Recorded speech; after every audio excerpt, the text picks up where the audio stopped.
मुख्यमंत्री श्री सुखविंदर सिंह सुक्खू जी की अध्यक्षता में संपन्न हुई है, जिसमें कोई लगभग 52 के करीब जो है विभिन्न डिपार्टमेंट्स के जो इश्यूज़ हैं वो लिस्ट किए गए और कैबिनेट की मीटिंग जो है वो लगभग 5-5.5 घंटे जो है वो कैबिनेट की मीटिंग चली है। सबसे अहम फैसला जो लिया गया है, क्योंकि हिमाचल प्रदेश में जो बल ड्रग पार्क ऊना में बन रहा है उसमें जो है सरकार ने फैसला किया है कि जो 50% शेयर है लगभग 1000 करोड़ रुपए वो हिमाचल सरकार जो है उसको बेयर करेगी और 2000 करोड़ रुपए का जो बल ड्रग का पार्क है उसको आगे काम चलाने के लिए आज कैबिनेट ने जो है हरी झंडी दे दी है। क्योंकि ये जो बल ड्रग पार्क है ये 2000 करोड़ रुपए के करीब का है, जिसमें से कि 1000 करोड़ रुपए केंद्र सरकार देगी और 1000 करोड़ रुपए हिमाचल सरकार देगी। और इसकी जो डेट है, क्योंकि ये जो प्रोजेक्ट है ये 31 दिसंबर 2025 तक इसकी डेडलाइन थी, मगर अब इसको केंद्र सरकार ने इसको 31 मार्च 2026 तक जो है वो इसको एक्सटेंड कर दिया गया है। बल ड्रग पार्क का काम जो है वो बहुत तेज़ी से जो है अब लग जाएगा। इसके अलावा जो है वो 486 पोस्ट जो है वो लेक्चरर फिज़िकल एजुकेशन की आज कैबिनेट ने स्वीकृत की है। क्योंकि जो डीपीज़ होते थे, जो +2 में डीपीज़ थे, उनका जो डेजिग्नेशन है डीपी के था और उनको बड़ा एतराज़ था कि हर सब्जेक्ट के जो प्रोफेसर्स थे, टीचर्स थे, लेक्चरर्स थे, उनको lecturer economics, lecturer political science, lecturer history रखा जाता। तो उनका मानना था कि हमारा डेजिग्नेशन चेंज करके हमको जो है लेक्चरर फिज़िकल एजुकेशन किया जाए। तो आज कैबिनेट ने 486 पोस्टें जो है वो लेक्चरर फिज़िकल एजुकेशन की जो है स्वीकृत की है। इसके अलावा 157 पोस्टें जो है supernumerary post of principal school cadre, 157 पोस्टें जो है स्कूल काडर के प्रिंसिपल की जो है वो कैबिनेट ने आज स्वीकृत की है, जिसको कि आने वाले समय में जो भी टीचर्स हैं उनको सीनियरिटी के आधार पे जो है इनको जो है भर दिया जाएगा। इसके अलावा जो है एक अभी जो मैं सोशल मीडिया में भी देख रहा हूँ कि एक सोशल मीडिया में कुछ लोगों ने और विशेष करके भारतीय जनता पार्टी के लोगों ने सोशल मीडिया पे कहा है कि जो सब्सिडी है हिमाचल प्रदेश के जो उपभोक्ताओं को बिजली की सब्सिडी दी जा रही है वो ख़त्म कैबिनेट ने की है। ऐसी सोशल मीडिया पे कुछ चैनल ने और कुछ लोगों ने सोशल मीडिया पे इस तरह की न्यूज़ को सर्कुलेट कर रहे हैं। मैं एक कहना चाहूँगा कि ये जो न्यूज़ है ये गलत है। ऐसा कैबिनेट ने कोई भी डिसीज़न नहीं किया है। ठीक है, आज जो बिजली की सब्सिडी दी जाती थी, क्योंकि जयराम जी जब मुख्यमंत्री थे और भारतीय जनता पार्टी की सरकार थी, इन्होंने जाते जाते जो है वो सब्सिडी जो है यूनिट्स है वो 125 यूनिट्स जो है फ्री कर दिए थे। मगर उसका जो बर्डन है, जो सब्सिडी का बर्डन है वो इनकी सरकार पे नहीं पड़ा। इनकी सरकार हटने के बाद जब भारतीय जनता पार्टी की सरकार गई और 2022 के आखिर में कांग्रेस की सरकार आई, मुख्यमंत्री सुखविंदर सिंह मुख्यमंत्री बने, 22-23 में भी इसका जो बर्डन है वो लगभग 900 करोड़ रुपए का जो भार है वो हमारी कांग्रेस की सरकार ने बेयर किया है। और 23-24 में भी जो लगभग ये इलेक्ट्रिसिटी बोर्ड को 1000 करोड़ रुपए का इस एवज में जो फ्री फ्रॉम 1 यूनिट 125 यूनिट बिजली है वो हमारी गवर्नमेंट पेयर करी, क्योंकि इलेक्ट्रिसिटी बोर्ड की हालत बहुत ख़राब हुई थी। आज इलेक्ट्रिसिटी बोर्ड की स्थिति ये है कि उनके पास कर्मचारियों को तनख्वाह देने के लिए पैसे नहीं हैं, उनको एक्सपेंशन बिजली के इंफ्रास्ट्रक्चर को, बिजली को और इम्प्रूव करने के लिए उनके पास पैसे नहीं हैं। आज कैबिनेट ने विधिवत रूप से ये फैसला लिया है कि कुछ कैटेगरीज है इस श्रेणी से जिनको कि फ्री सब्सिडी दी जाती थी, 125 यूनिट फ्री सब्सिडी दी जाती थी। कैबिनेट ने आज फैसला लिया है कि जो लोग वेल ऑफ लोग हैं, अमीर लोग हैं, साधन संपन्न लोग हैं, उनको इस कैटेगरी से बाहर किया जाएगा, जिसमें कि मुख्यमंत्री जी बाहर होंगे इस category, chief minister, ex chief minister, speaker, deputy speaker, minister, ex minister, MP, ex MP, MLA, ex MLA, chairman of board and corporation, advisor, OSDs, ये सारे के सारे इस कैटेगरी से बाहर निकाल दिए गए हैं। इसके अलावा हिमाचल प्रदेश के जितने भी क्लास 1 कर्मचारी हैं, क्लास 1 एंड क्लास 2 एम्प्लॉयज़ जो हैं, वो बोर्ड के हैं, कॉरपोरेशन के हैं या गवर्नमेंट एम्प्लॉयज़ हैं, जिसमें कि IAS ऑफिसर हैं, IPS ऑफिसर हैं, HPS ऑफिसर्स हैं, HAS ऑफिसर्स हैं, IFS ऑफिसर्स हैं, HPFS ऑफिसर्स हैं, जुडिशियल ऑफिसर्स हैं, इन सबको आज के बाद जो है वो इलेक्ट्रिसिटी सब्सिडी नहीं मिलेगी। इसके अलावा जो गवर्नमेंट कॉन्ट्रैक्टर्स हैं, जो कि अपने आप को A कैटेगरी के कॉन्ट्रैक्टर्स हैं और B कैटेगरी के कॉन्ट्रैक्टर्स हैं, वो उनको भी ये जो सब्सिडी है इलेक्ट्रिसिटी सब्सिडी वो नहीं मिलेगी। इसके अलावा सारे ऑल इनकम टैक्स पेज, क्योंकि बहुत सारे शॉपकीपर्स हैं, बिजनेस कम्युनिटी के लोग हैं और बहुत सारे लोग हैं जो इनकम टैक्स भी देते हैं, वो भी इससे बाहर कर दिए जाएंगे। इसमें हमने ये कॉन्सेप्ट रखा है कि 1 फैमिली 1 मीटर, एक परिवार को एक ही मीटर पे सब्सिडी दी जाएगी। क्योंकि आज इलेक्ट्रिसिटी बोर्ड ने वो विस्तृत रूप से प्रेजेंटेशन जो है वो कैबिनेट को दिया है और उन्होंने बहुत सारे केसेस कोट किए कि एक फैमिली है, उसके पास घर है, 4 मंजिला मकान है, उसके पास ऊपरली मंजिल में वो रह रहा है और घर के मुखिया के नाम जो है वो मीटर लगा है अपने घर में, मगर उसने जो रेंट पे दिए हैं, जो फ्लैट्स दिए हैं, उस बिल्डिंग में 3 फ्लैट्स हैं, 4 फ्लैट्स हैं, 6 फ्लैट्स हैं, उस 6 फ्लैट्स में उस मालिक के नाम से ही मीटर लगे हुए हैं, उस मालिक के नाम से मीटर लगे हुए हैं और वो सब्सिडी वो अवेल कर रहा है। जो रेंटेड एकोमोडेशन है, जो हिमाचल प्रदेश के बाहर के लोगों को दिया होगा या कोई एम्प्लॉयज़ है या कोई इस कैटेगरी के लोग हैं उनको दिया होगा, वो उसको अवेल करें।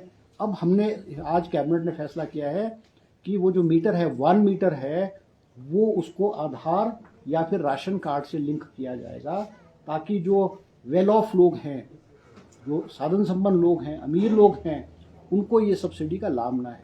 क्योंकि आज हिमाचल प्रदेश जो है बहुत वित्तीय हालत संकट के दौर से गुजर रहा है। आज जहां हिमाचल प्रदेश की वित्तीय हालत ख़राब है, वहां इलेक्ट्रिसिटी बोर्ड को डे टू डे खर्चा चलाने के में भी दिक्कत आई। इसलिए आज एक विस्तृत रूप से हमने फैसला लिया है कि जो साधन संपन्न, well of, officers, income tax page, जो जिनको की सब्सिडी की जरूरत नहीं है, उनकी सब्सिडी विड्रॉ की है और जो गांव में रह रहा आम आदमी रह रहा है, IRDP का लोग है, गरीब लोग है, उनको ये सब्सिडी कंटिन्यू रहेगी। मैं स्पष्ट रूप से आपको मीडिया के माध्यम से कहना चाहूँगा, ये जिन कैटेगरीज का मैंने नाम लिया है उन कैटेगरीज की सब्सिडी विड्रॉ की गई है। बाकी सारे जो ग्रामीण क्षेत्र के लोग, गरीब लोग, IRD के लोग, ट्राइबल एरिया में लोग, हार्ड एरिया में जो लोग हैं, तो उनकी सब्सिडी जो है वो कंटिन्यू रहेगी। इसके अलावा जो है क्योंकि हमारा जो है अलग अलग डिपार्टमेंट में भी और पोस्टें क्रिएट की गई हैं, जिसमें हमारे एक GOIT का हमारा कैबिनेट सब कमेटी ने रिकमेंड किया था।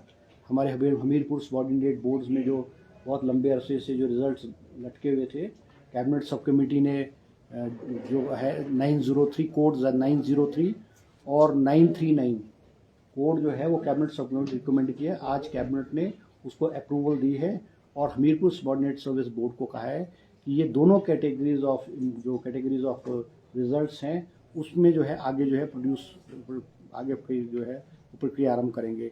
इसके अलावा हमीरपुर राज्य चयन आयोग में 30 नई पोस्टें जो है वो क्रिएट की गई है।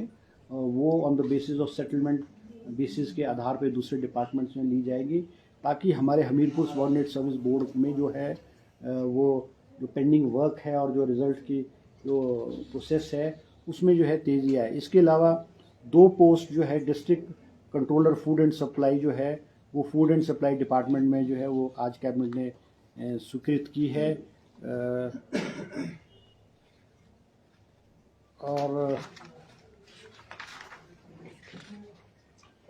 और जो है 4 पोस्टें जो हैं वो हमारे डिपार्टमेंट ऑफ कार्डियोलॉजी में है, Radha Krishna government medical college Hamirpur में स्वीकृत की गई हैं। इसके अलावा जो है जो BDO ऑफिस में BDO की जो है हमारे जो कार्डर स्ट्रेंथ है BDOs का वो 96 था, कार्डर पोस्ट BDOs की 96 पोस्ट थी। और बहुत सारी पोस्ट ऐसी थी जो PODRD लगता था या और लेवल होते थे। तो ब्लॉक BDO की भी जो है वो नई 27 पोस्टें सेंक्शन की गई है, क्योंकि BDOs का कार्डर 96 पोस्ट का था, अब उसको बढ़ा करके 123 जो है 123 कर दिया गया है, 123 कर दिया गया है। इसके अलावा जो है और 2 पोस्टें जो है हिमाचल प्रदेश सचिवालय में जो है विधि विभाग में विधि अधिकारी अंग्रेजी व 1 पोस्ट विधि अधिकारी इंग्लिश की जो है स्वीकृत की गई है। और इसके अलावा जो विद्या उपासक जो है, क्योंकि EGS में जो है विद्या उपासक लगे हुए थे, 18 लोग हैं, उनको जो है अगेंस्ट द रूल JBT की पोस्ट के अगेंस्ट जो है उनको एडजस्ट जो है वो कर दिया गया है। इसके अलावा जो है सिविल हॉस्पिटल शाहपुर में जो है एक मेडिकल ऑफिसर डेंटल और डेंटल हाइजीनिस्ट की जो है पोस्ट है, इसको भी क्रिएट किया गया है।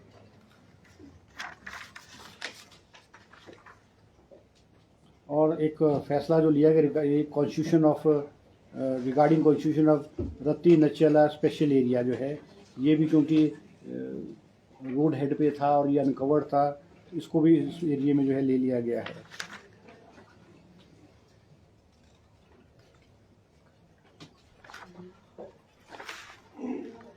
बाकी तो कोई ज़्यादा इम्पोर्टेंट इश्यूज नहीं है।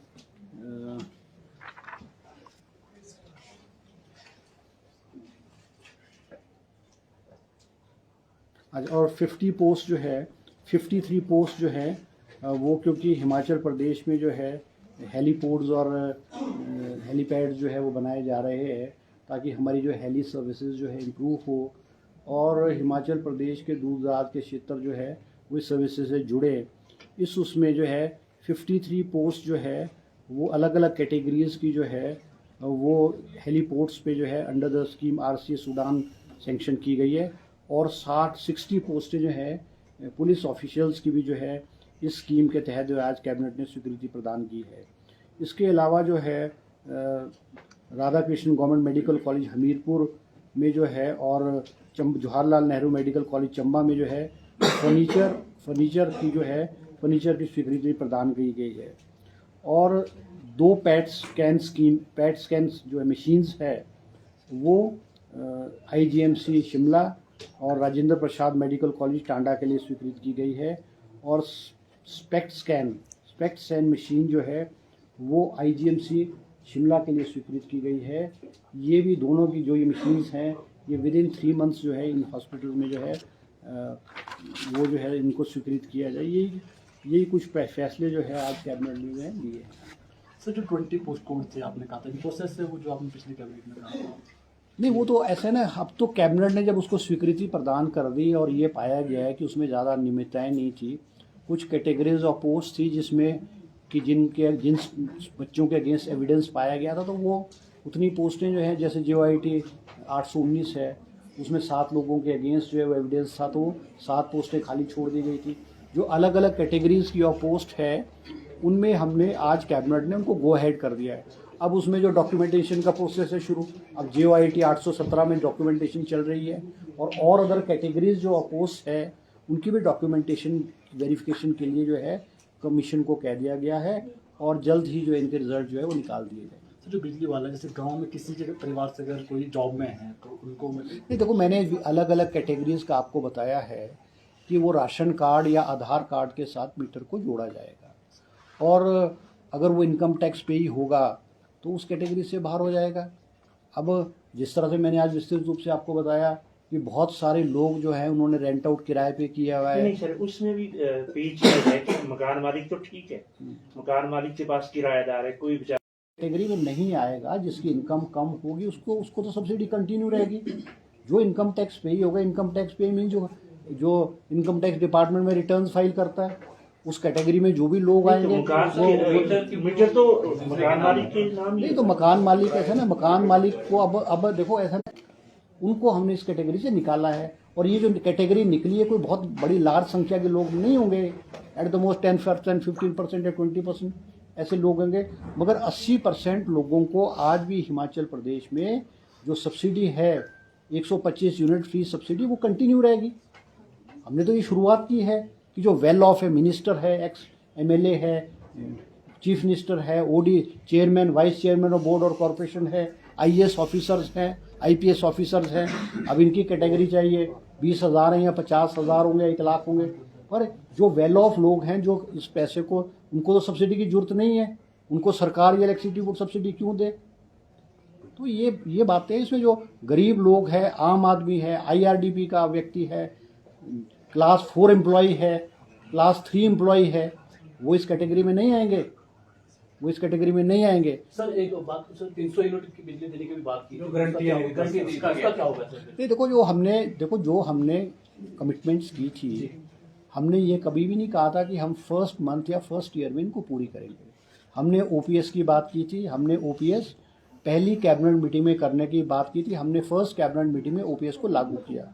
हमने कहा कि हम हिमाचल प्रदेश की महिलाओं को 1500 रुपये पेंशन देंगे। मुख्यमंत्री जी ने दूसरे बजट में महिलाओं को ये 1500 रुपये पेंशन जो आरंभ कर दी है। आज हिमाचल प्रदेश की जितनी भी महिलाओं ने फॉर्म भरे, आज उनको 3-3 महीने की 4,500 रुपये के हिसाब से पेंशन मिल चुकी है। ठीक है, हमने जो कमिटमेंट्स की हैं, हमारे जो वायदे किए हैं, हम उनको करेंगे। मगर आज प्रदेश की वित्तीय हालत इस प्रकार की नहीं है कि ये सिस्टम कोलैप्स हो जाए, तो उससे किसी का भला थोड़ी होगा। आज हमको रिसोर्स मोबिलाइजेशन तो करना पड़ेगा। आज हमको उस वर्ग को जिसको ज़रूरत नहीं है, जो वेल ऑफ है, साधन संपन्न लोग हैं, उनको तो जो ये सब्सिडीज़ है या फैसिलिटीज़ है, उससे लेकर के हमें गरीब को तो देनी है ना। हमको गरीब को तो कंटिन्यू करना चाहिए। आज हिमाचल प्रदेश में जो ग्रामीण क्षेत्र में लोग हैं, गरीब आदमी हैं, जो साधन संपन्न नहीं है, वो उनको तो कंटिन्यू रहेगी, ठीक है। राज्य में कितने हैं टैक्स पेयर्स और कितना इससे वित्तीय घाटा कम हो जाएगा हमारा? देखो, अब ये तो एक्चुअल हमें नहीं पता कितने टैक्स पेयर है, मगर जो टैक्स पेयर होगा वो वही होगा जो वेल ऑफ होगा। गरीब आदमी तो इनकम टैक्स की रिटर्न फाइल नहीं करता है, वो तो वेल ऑफ आदमी इनकम टैक्स रिटर्न फाइल करता है। अब पीडब्ल्यूडी का A क्लास का कॉन्ट्रैक्टर या B क्लास का कॉन्ट्रैक्टर जो करोड़ों रुपए के काम साल में करता है, उसको सब्सिडी की क्या ज़रूरत है? आज पॉलिटिशियनों को, ministers, MLAs, x MLAs, chairman, vice chairman, इनको थोड़ी करे। आज तो इस सरकार ने सबसे पहले अपनी बरादरी को बाहर निकाला है, नेताओं को बाहर निकाला है सबसे पहले। तो इसमें उच्च अधिकारी, आईएएस, आईपीएस